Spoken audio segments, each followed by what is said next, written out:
power is the rate at which work is done with respect to time. So for example, work is force times distance. And so if I have some amount of work, right? Like if I have 20 joules of work over 2 seconds versus 20 joules of work over 4 seconds, what's going to happen is that same amount of work done in less time is going to have more power. So if you think about yourself like pushing something, if you can push something in less time, you're doing the same amount of work, then that means you have more power. So for example 1, we have this block. It's lifted to the top of a building in 25 seconds. They want to know the power of the motor to do that.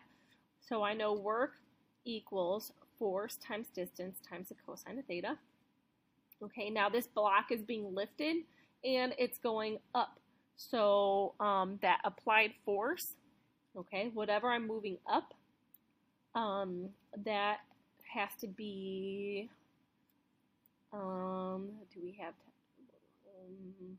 this has to be equal to the weight force, at least, all right? It could be more than that, but it doesn't tell us it's accelerating, so I'm going to assume that it's not.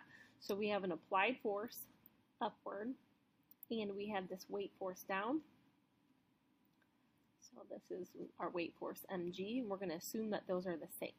So I have mg times the distance of the building, so that's going to be the height of the building. I'll put in h, so the height of the building. And then these are in the same direction, the force and the distance, so that's the cosine of 0 degrees, but the cosine of 0 degrees is 1.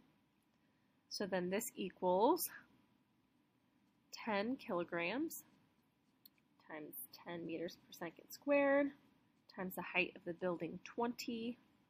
And then the work done in this situation is going to be 2,000 joules. Okay, but they want to know the power, right? Well, the power is just the work divided by the time that it takes to do that work.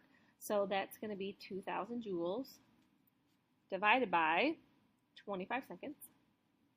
So the power required to lift that block up is going to be 80, and then our new unit here is going to be watts. Okay, so capital W, watts. All right, so next we want to calculate the power output of a fly as it walks straight up a window pane. So again, if the fly is moving up, right, then the force required to have it go up has to be equal to the weight force. Okay, so for this one, we have, well, let's take a second here. This is in grams, you guys. You need to be careful because we know we need to be in kilograms. So I'm going to move this 3 places. And then likewise over here, 2.5 centimeters per second. I need to convert that to meters per second. So that's going to be 2 decimals, meters per second. Okay, so I know power is equal to work over time. The work is force times distance.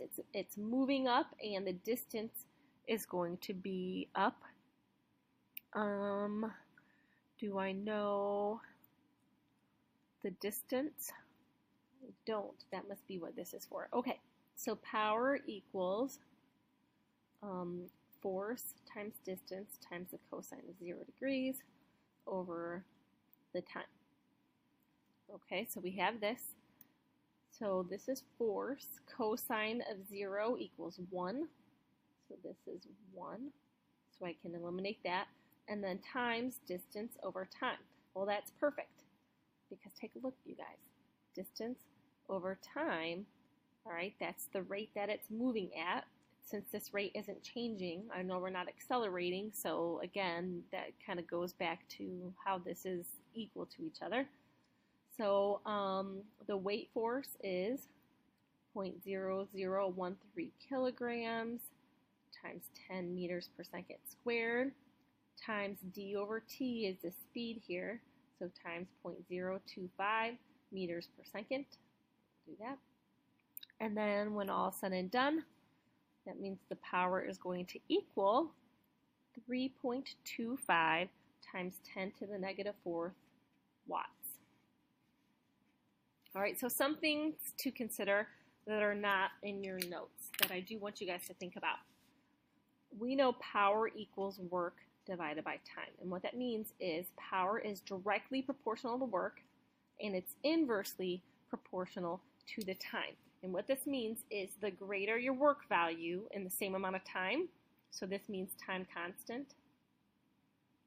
If I write it this way, over here, this means that the work is constant. So this means the greater the work, the greater the power. Here, the greater the time, the less the power. So if you are keeping one of these variables constant, we know that power and time have an inverse relationship. We know that work and power have a direct relationship. So we'll say, side note. So if work doubles, power doubles. If time doubles, power is half as much. If time triples, power is a third as much. If work is a third as much, power is a third as much. Okay, so a third of the time, power triples. A fourth of the time, power quadruples. Half of the time, power doubles. Double the time, you have half the power.